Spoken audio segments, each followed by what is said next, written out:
This isn't a story about how great moms are. This is a story about a woman who held on for too long and finally got seen. Her name was Hannah. Hannah lived in the hill country of Ephraim. Her husband's name was Elkanah, and the Bible tells us Elkanah had 2 wives, Hannah and Peninnah. That's where Hannah's suffering began. Samuel 1:5-6. The Lord had closed Hannah's womb, and her rival kept provoking her in order to irritate her. Every year, the whole family would travel to Shiloh to worship the Lord. Every year, Peninnah would humiliate her in front of everyone. Not once, every single year. Hannah couldn't escape it, because this was her family. She couldn't stop eating, that would give her away. She couldn't cry, because crying meant losing. So she just kept going. Some pain is so deep, even the person who loves you most can't reach it. Elkanah gave her a double portion and said, "Don't I mean more to you than 10 sons?" That's probably the most tender and most helpless comfort in all of Scripture. He loved her, but he didn't understand. No one did. That was Hannah, a woman no one knew was drowning.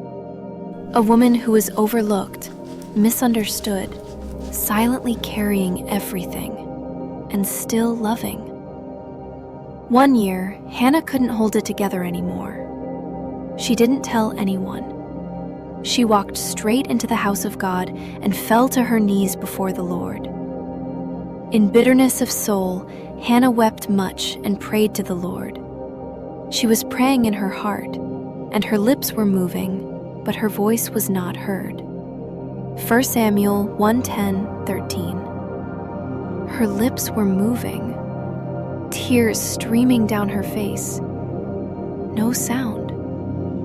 Because even her crying, she didn't dare let anyone hear. That's when Eli, the high priest, walked over. He looked at her, watched her for a long moment. Then he said, "How long are you going to stay drunk? Put away your wine." He thought she was drunk.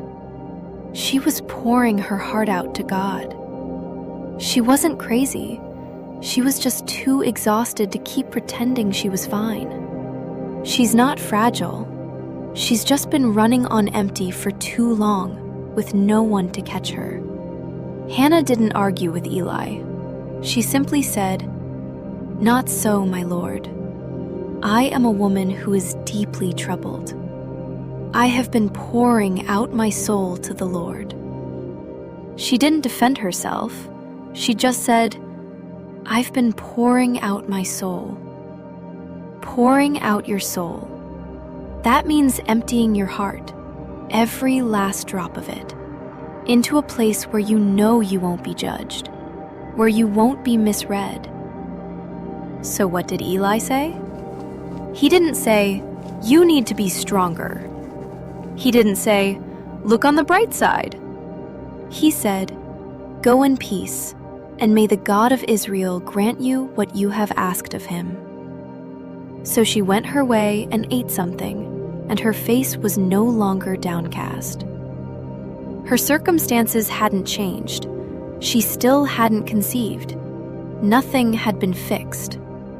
But she wasn't carrying it alone anymore. She still didn't have a baby. She had no proof anything would change. But she knew someone had seen her. Not just her tears, her. When someone truly sees you, really sees you, you stop needing to pretend you're okay. This was Hannah's turning point. Not because her problem was solved, because she finally felt understood. Samuel was born. Hannah named him Samuel, meaning, "Because I asked the Lord for him." She had waited all those years. She had endured all that pain.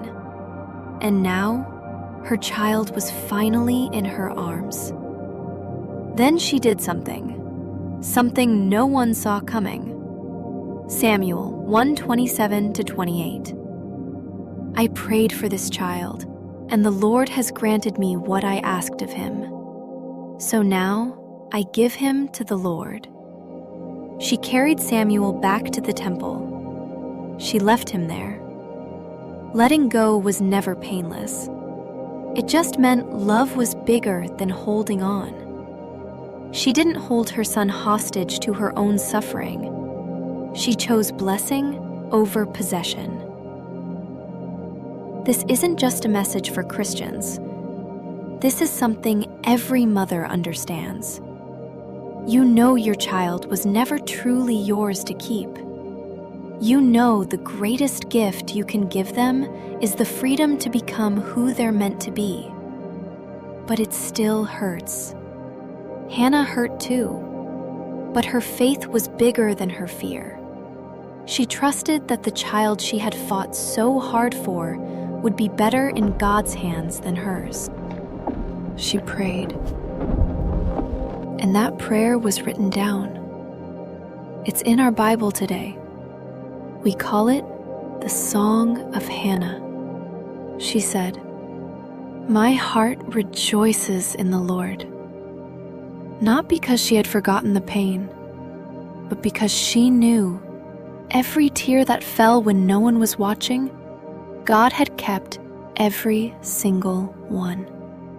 If you feel like no one understands you, God has not missed a single tear you've cried. You don't need the whole world to understand you.